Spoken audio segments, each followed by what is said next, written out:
ES News Especial. Oferecimento Restaurante Valentina.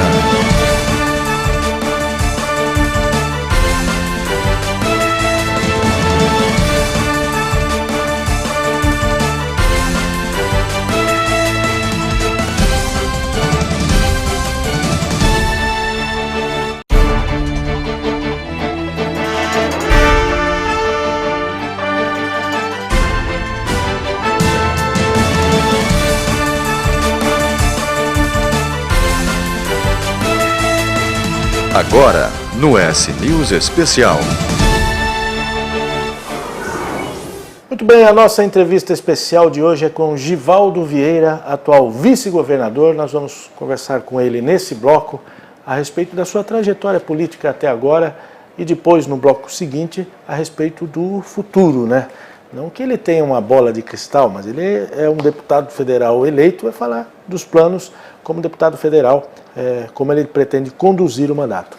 Vice-governador, primeiro, muito obrigado por nos receber aqui no Palácio da Fonte Grande para conversar com a gente sobre o senhor, né? Sobre a sua vida. Uma alegria receber. A alegria é toda nossa. O senhor foi vereador, primeiramente, foi o seu primeiro mandato na Serra, né?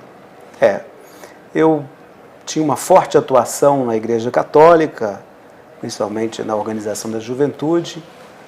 Fui, inclusive, coordenador nacional da Pastoral da Juventude durante 12 anos e tinha uma forte inserção social, movimento estudantil, movimento de direitos humanos, movimento comunitário, já uma boa presença no partido. Tinha uma experiência, porque eu acompanhava e assessorava a bancada do PT na Câmara da Serra, e fui convidado pelo conjunto de filiados do partido, em 96, para disputar minha primeira eleição. Um momento assim, muito difícil para tomar a decisão, porque eu tinha acabado de me formar, era recém-formado em Direito, né, advogado recém-formado, tinha iniciado a minha família, né, era pai recente da Mariana, que tinha nascido em 95, então assim, a vida estava se apresentando para mim com muitas novidades boas. E acabei topando o desafio e fui eleito vereador na primeira disputa. Nessa primeira disputa, ou melhor, nesse primeiro mandato como vereador da Serra, o que mais chamou a atenção, o que mais foi possível apresentar para a sociedade como resultado de um mandato? Olha, além da produção legislativa, né, dos diversos projetos que se transformaram em lei, assim, foi um mandato muito presente com as comunidades. Essa foi a grande marca da minha atuação, muito presente em toda a cidade, lá nas comunidades, ajudando nas principais lutas, né, da comunidade. Essa foi a principal marca que eu deixei. Um mandato muito participativo e muito presente com as demandas das comunidades do município da Serra. Você acha que essa é uma necessidade? Quer dizer, os mandatos precisam ser participativos, até porque o eleito chega lá escolhido pela população, mas nem sempre ele consegue essa sintonia com aquilo que é o anseio da população, né? Então, essa interação é importante. Eu acho fundamental, Giovanni, até porque hoje toda essa descrença, né, que a população revela em relação à classe política tem várias explicações, né, inclusive os escândalos, os problemas que se apresentam aí, mas mostra que há um distanciamento entre o que pensa a população, a comunidade, e o político como representante. Então, é fundamental para um representante estar próximo do representado. Então, acho que esse deve ser o fio condutor de todo o mandato, né? E é algo que eu preservo desde a primeira experiência. Bom, aí depois veio Você foi reeleito ou já foi direto para deputado estadual? Foi reeleito, né? Não, eu passei por uma experiência importante para mim. Foi candidato a prefeito, né? Não, ainda não fui. Estou aqui querendo adivinhar, você vê que coisa. Eu ainda não fui candidato a prefeito, nem um momento. Mas eu fui fazer uma experiência no Executivo Municipal. Completei meu mandato de vereador, os 4 anos. Depois eu fui ser secretário de Cidadania no município da Serra. É uma secretaria que ela começou comigo. Então implantei do zero no município o PROCON municipal, que não existia, Defesa Civil, que não existia, assistência jurídica gratuita que não era um serviço. O prefeito não era existia. Sérgio Vidigal? Era Sérgio Vidigal. As casas do cidadão, com todo aquele serviço de cidadania, o serviço de apoio à vítima de violência doméstica, os primeiros programas de apoio aos direitos das mulheres, todos esses programas eu tive a oportunidade de criar nessa secretaria que foi montada em 2001. Começou do zero com o decreto de nomeação, fazendo a minha chegada à experiência do Executivo. Eu também tive a oportunidade de ser secretário de Educação no município da Serra. Depois fui secretário de Coordenação Política em Vitória, na primeira gestão do ex-prefeito João Coser. Então, depois dessa passagem pelo Executivo de duas cidades importantes, é que eu fui me colocar para a experiência do Legislativo Estadual, que foi em 2006 a eleição. Aí foi eleito deputado estadual. Me tornei deputado estadual a partir de 2007, né, e comecei a dar os meus primeiros passos na política estadual. Até então, 2006, eu tinha uma vivência no município da Serra, uma pequena presença no município de Vitória, essa experiência que me trouxe para a condição de deputado estadual, e a partir de 2007 eu fui dar os primeiros passos para a política estadual. Então, como nós estamos fechando 2014, são 8 anos, nestes 8 anos eu fiz essa experiência de deputado estadual, fui secretário de Estado e me tornei vice-governador, além de ter sido presidente do estadual do PT. Como é que foi a sua escolha para vice-governador? Foi uma escolha de natureza partidária, né? Era um espaço reservado ao PT. Eu, naquele momento, me destacava já como deputado estadual e como secretário de Estado da Assistência e do Trabalho. Era o presidente do partido, portanto, a pessoa já colocada muito naturalmente para representar o partido numa aliança desse tipo. Para mim foi uma grata surpresa, até porque eu estava dando os primeiros passos, né, na política estadual e já saí da condição de deputado estadual para vice-governador, mandato que eu estou fechando nesse momento. Quando Paulo Artung foi eleito governador, uma vez eu encontrei com um grupo de lideranças do PT, eu lembro que o João Coser estava ali, e outros líderes do PT, em frente ao Palácio. Eles tinham sido convidados para fazer parte do governo, e na conversa com o então, na época, presidente do PT, eu perguntei: o que vocês vão levar para o governo? Ele falou assim: a coisa mais importante que o PT tem, que é a sua credibilidade. O PT continua mantendo isso? Olha, nós estamos num... Perdão, deixa eu só corrigir. Isso na época do primeiro mandato... 2003, né? 2003, o primeiro mandato, quando ele foi eleito, Paulo Artung, governador, e Lula, primeiro mandato como presidente da República. Você acha que foi possível manter essa imagem, apesar de todos esses acontecimentos ao longo de 3 mandatos aí do PT em nível nacional? Olha, o PT ainda é o partido de maior preferência nacional, e suas pesquisas demonstram quando comparado com os demais partidos. Reelegeu a presidenta Dilma, dando possibilidade ao 4º mandato sucessivo como no mais importante posto da nossa república, que é a presidência. Então, é natural que há esse reconhecimento ao PT, né, como partido. Há uma credibilidade que se revela nesta preferência dada pelo voto. Mas é verdade também que há um desgaste muito grande hoje, diferente de 2003 para cá, um desgaste muito grande de toda a classe política de uma maneira geral. Os protestos de 2013 mostraram isso, o questionamento a este modelo de representação política em vigor.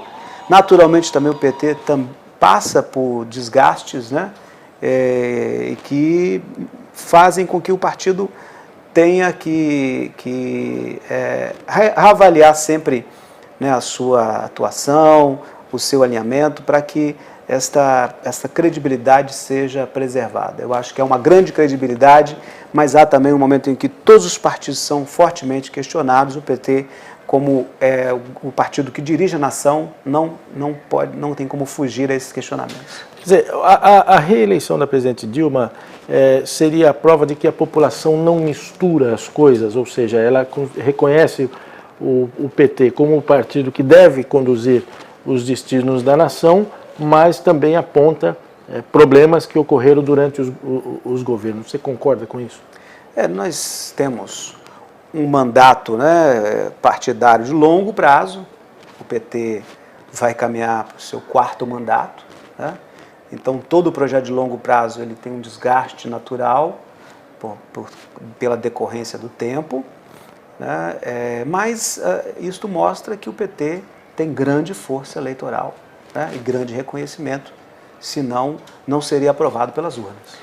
Beleza, vamos fazer o seguinte, a gente vai para um intervalo daqui a pouco. Primeiro você vai acompanhar aí uma matéria e depois eu retomo a conversa com o Givaldo Vieira, vice-governador, para falar de como ele vai conduzir o mandato de deputado federal. Ele é de uma safra nova aí, de representantes do Espírito Santo na Câmara e no Senado. Eu volto já.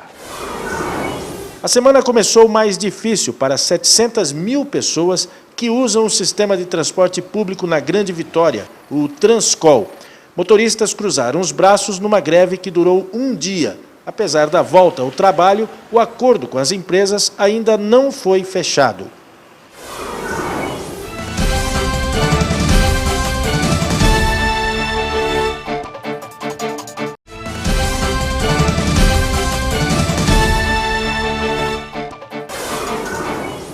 Muito bem, voltamos. Eu continuo a conversar com o vice-governador Givaldo Vieira. Vice-governador, gostaria de saber como vai ser seu mandato como deputado federal. Que tipo de propostas foram apresentadas para a população para convencê-la a colocá-lo nesse mandato? Como você pretende conduzir esse próximo mandato? Esse próximo desafio na sua vida também, né? Um esforço muito grande, em primeiro lugar, para reposicionar o modelo de representação do Espírito Santo no plano nacional. Nossas bancadas, ao longo do tempo, têm sido muito eficientes para registrar reclamações, né? Mas pouco eficientes para encontrar mecanismos capazes de superar os desafios e consolidar avanços. Então, nós precisamos de perfis na representação federal que realmente levem o Espírito Santo a consolidar novos avanços nesta relação federal. Nós temos estados pequenos da federação que já conseguiram avançar muito bem nessa relação. Então, não só reclamar, mas conseguir uma articulação eficiente para projetar o Espírito Santo no plano nacional. Dar bastante atenção à questão da educação profissional no estado. O estado tem oportunidades, estão vindo investimentos. Nós precisamos criar condições para que a nossa gente possa acessar estas oportunidades de melhor remuneração, de emprego e oportunidades de trabalho, né? Já temos uma rede de IFES muito bem estruturada, precisamos continuar ampliar o Pronatec, que é um grande programa de formação profissional, ampliar a presença da Universidade Federal do Espírito Santo, enfim, e caminhar no sentido de termos, inclusive, mais experiências, avançar na educação de tempo integral, para que a gente tenha um futuro que garanta melhor qualidade de ensino à nossa gente. Uma atenção especial à agricultura, que está capilarizada e atende ao nosso estado, né, as pessoas em todos os municípios. Também eu falei muito na campanha de uma preocupação com a chamada regularização fundiária, uma experiência, eu sou da área do direito, uma experiência que vi nas comunidades da região metropolitana e no interior também, muitas propriedades sem regularização, sem documentação. Isso dificulta a vida da pessoa e tem impedido também que pequenos empreendedores tenham acesso ao crédito por falta dessa regulamentação de documentos. Quer dizer, pelo que eu entendi, a sua experiência como vice-governador te deu uma base muito sólida para a sua defesa ou para os seus projetos como deputado federal. Hoje eu tenho assim, um amplo conhecimento sobre as principais demandas do Estado, né, em todas as áreas, porque vivi isso aqui como vice-governador, debatendo os assuntos com toda a equipe, presente nos momentos de decisão no âmbito do governo, né, ao lado do governador, nas principais decisões. Então, a matéria-prima de toda decisão é a informação. Então, hoje eu tenho bastante informação sobre o Estado, o que deve embasar a minha atuação como deputado federal, como representante do Estado, porque eu posso falar de um Estado que eu efetivamente conheço. Conheço bem todas as áreas, conheço bem todas as cidades, suas principais demandas e suas principais potencialidades, Então isso deve ajudar muito na hora de me posicionar na defesa do Espírito Santo e nas oportunidades de fazer avançar a presença do governo federal aqui. Agora, conversando com lideranças do partido aqui no Estado, e mudando um pouquinho de assunto, todos são unânimes em dizer o seguinte: o partido precisa fazer uma reflexão a respeito do resultado das eleições e de qual caminho seguir daqui para frente e fazer os ajustes necessários para que ele retome um tamanho mínimo que sempre teve, que é de ter pelo menos 30% da população votando em candidatos do PT. O que o senhor acha disso, hein? Olha, todos os partidos sempre estão refletindo, né, sobre seu tamanho, suas perspectivas, e o PT naturalmente faz isso. Aqui no Espírito Santo, nós não podemos desprezar a força que o PT demonstrou na eleição, né? Elegeu 2 deputados federais, o único partido que tem 2 representantes na Câmara Federal, terá 30% da Assembleia. Nós elegemos 3 deputados, né? Tínhamos eleito 4 no mandato passado, então continua com um bom tamanho. Nós temos 7 prefeituras administradas pelo PT, inclusive 2 de grande expressão. Você não acha que é preciso fazer uma reflexão e alguns ajustes de rumo? Com certeza, sempre necessário. Assim, o partido está bem posicionado, mas precisa, sobretudo, fazer um reencontro com a sua militância, reencantar a militância sempre, porque a militância precisa estar motivada, decidida, precisa fazer um diálogo com a sociedade, para que a sociedade compreenda melhor, né, o papel do PT nesse período, enfim, continuar sempre atento à imagem que o partido está, a imagem que está sendo projetada do partido para a população. É sempre preciso ficar atento a isso, estar próximo da base e dialogando com a população. Agora, voltando à questão de Brasília, você já começou a se organizar para mudar para Brasília? Vai ter a mesma rotina dos demais parlamentares, de ficar aqui mais no fim de semana, de sexta para frente, o resto dos dias lá em Brasília? Como vai ser seu convívio politicamente com o seu partido no governo, de forma a atrair recursos, projetos, obras para o Espírito Santo? Eu estou nesse momento focado em concluir minhas tarefas aqui no governo, né, até 31 de dezembro, mas já começando a pensar nas primeiras providências para o mandato, já que o mandato de deputado federal ele só começa no dia 1º de fevereiro, então tem ainda um tempo para se organizar, mas já tive a oportunidade de fazer conversas nesse sentido.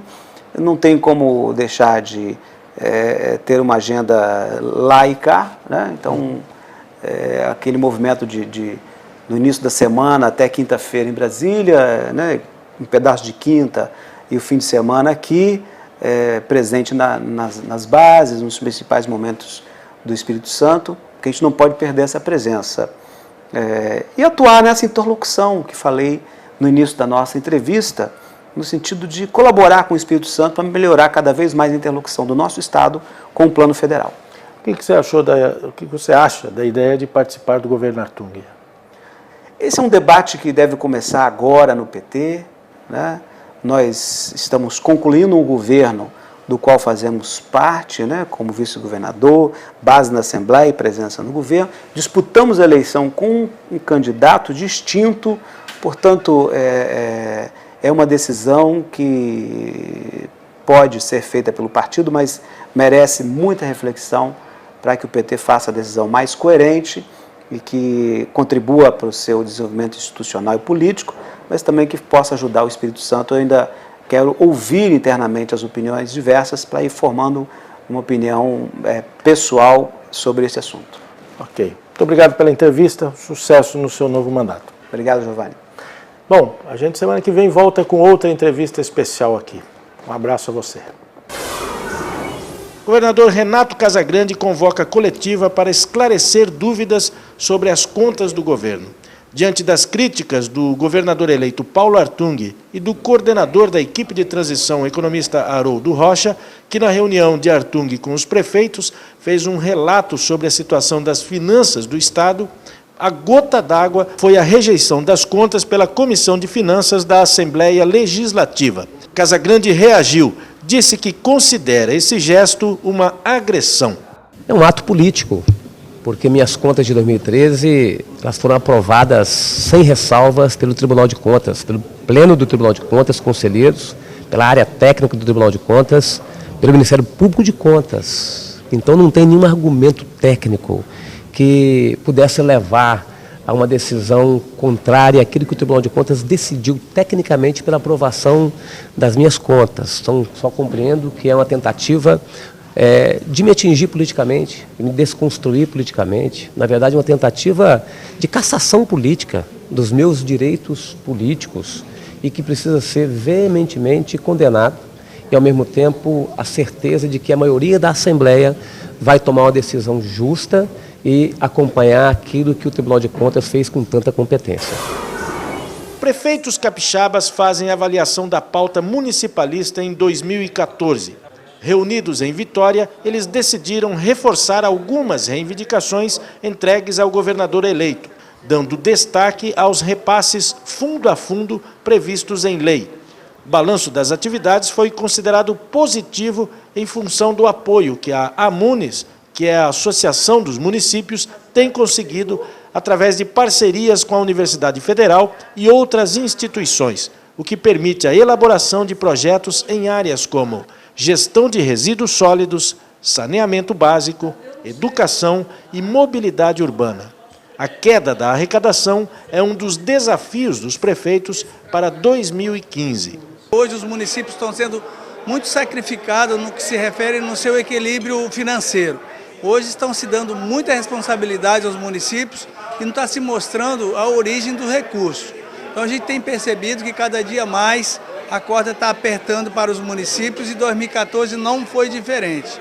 A nossa expectativa é que haja hoje um novo entendimento do governo federal para repensar o Pacto Federativo. Hoje o Pacto Federativo ele é muito injusto com os municípios, que é o município que pratica a maior parte dos programas de interesse social e é o ente federativo que tem a menor participação no recurso. A gente percebe todo o empenho da diretoria da Amunis, em especial do presidente Dalton, de forma muito participativa, propositiva. É o que a gente tem feito, esse debate com o governo do Estado e até mesmo em nível federal, através da Confederação, através da Frente Nacional dos Prefeitos. Cada prefeito que faz parte da diretoria de forma democrática também tem contribuído muito, mas porque essa é a gestão da Amunis, com todo esse perfil de democratizar as informações e fazer com que cada um também possa usar das suas relações para fortalecer esse movimento no Espírito Santo. Lançamento do livro do bispo Edir Macedo reúne milhares de pessoas em Vitória. A terceira edição do livro Nada a Perder já é um best-seller. Milhões de seguidores do bispo Edir Macedo e membros da Igreja Universal do Reino de Deus compraram o livro para conhecer um pouco mais da vida de um ex-funcionário público que montou uma pequena igreja com muita dificuldade, mas hoje comanda um império com milhões de pessoas no mundo inteiro. A esperança estava na presença, no olhar, nos relatos de todos os fiéis. Como é que o senhor se sente nesse momento? Muita emoção. Bom, espero que quando eu ler esse livro eu possa poder adquirir o mesmo espírito, né, que o bispo Macedo tem, que ele é um grande líder para nós. E como eu estou ainda na experiência, ainda estou aprendendo ainda, eu posso estar me absorvendo desse espírito e poder também passar aos demais. Muito feliz de estar aqui hoje para fotografar esse livro. Na noite de autógrafos, as pessoas que aguardaram muitas horas na fila não reclamaram. Ao contrário, mostravam até uma certa ansiedade pelo momento de garantir um exemplar do livro. Os representantes do bispo ficaram por muitas horas assinando as publicações, sempre com muita paciência e respeito a todos os que adquiriram a publicação. O bispo Macedo ele era um homem que tinha um cargo público, uma vida promissora e uma função junto ao governo federal, largou tudo para a realização de um sonho que só ele acreditava, só ele via esse sonho, todo mundo foi contra.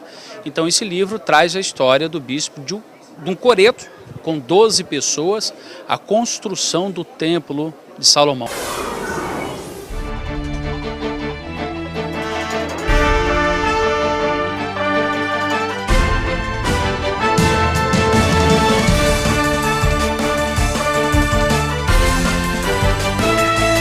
ES News Especial. Oferecimento Restaurante Valentina. Na sombra do olhar, tentei te encontrar. Nesse sábado, dia 13, Banda Malta, a mais nova febre da música rock pop brasileira, se apresenta na Arena Social do Álvares Cabral, com canções de própria autoria. O evento começa a partir das 10h30 e os ingressos estão sendo vendidos no site blueticket.com. Diz pra mim o que eu já sei, tenho tanta coisa nova pra contar. De mim, diz pra mim sobre você.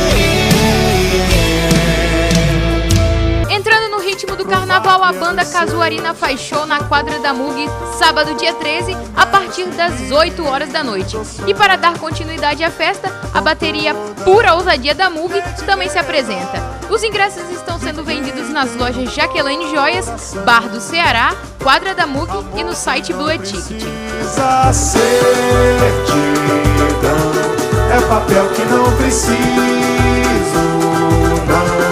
Pois um samba que hoje canto bem íntimo e tem razão de ser. As palavras não são sem querer. Eu já sei secar meu canto com a força do meu bordão. A banda de reggae internacional Soulja faz show na Mega Troops em Vila Velha, além das bandas Tribo de Já, Mr. Dedos, Banda Moana e Bruno Macá. O evento acontece sábado, dia 13, às 20 horas, e os ingressos estão sendo vendidos nas lojas Cabana, Focas, Bicho Guloso e no site Blueticket.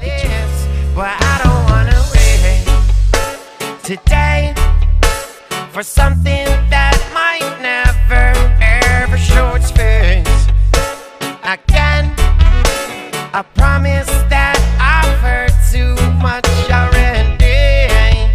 To me, it seems ridiculous to trust another.